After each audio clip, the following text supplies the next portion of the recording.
President Barack Obama plans to put in place new restrictions on the use of military equipment by police departments, following unrest in U.S. cities over the deaths of black men at the hands of police officers, the White House said on Monday.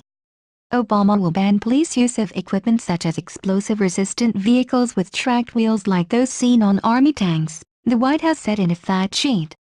For other types of equipment, such as MRAP, mine-resistant ambush-protected vehicles and riot shields, departments will have to provide added justification for their use.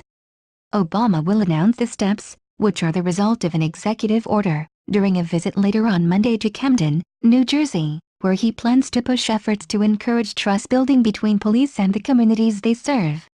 The fatal shooting of unarmed teenager Michael Brown by a Ferguson, Missouri police officer in August was followed by a string of highly publicized fatal encounters between police and black men, including Walter Scott, who was shot by an officer while fleeing the scene of a traffic stop in North Charleston, South Carolina.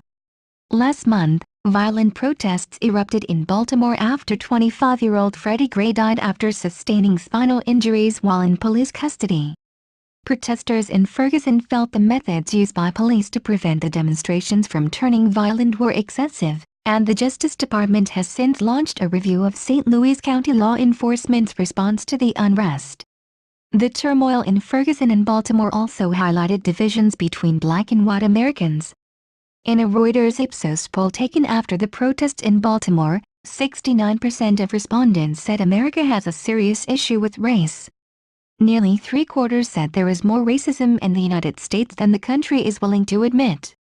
In the aftermath of the Baltimore riots, Obama has been speaking out more about race, including in a speech in the Bronx on increasing opportunity for young minority men and during a panel discussion on poverty in Washington. Race issues have been more present over the past year for this country. We've seen, since Ferguson, issues that have been bubbling up in communities becoming much more present, said Rashad Robinson, executive director of ColorOfChange.org, a group that aims to strengthen the black community's political voice in America. Robinson has met with Obama to discuss the issue. Difficult balancing act. Obama's remarks in Camden will be the fourth time in as many weeks that he has held an event to discuss his ideas for improving life for poor black communities. Obama, the country's first black president, has often been reticent about discussing race issues. Following the shooting of unarmed black teen Trayvon Martin by a volunteer neighborhood watchman in 2012, Obama discussed the issue in personal terms, saying that if he had a son, he would have looked like Martin.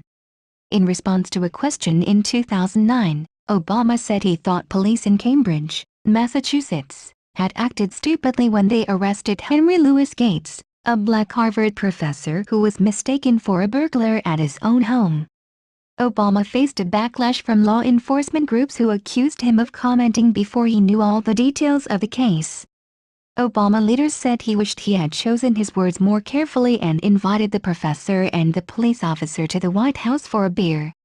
Michelle Joando, vice president for legal progress at the left-leaning Washington think tank Center for American Progress, said Obama faces a difficult balancing act on race.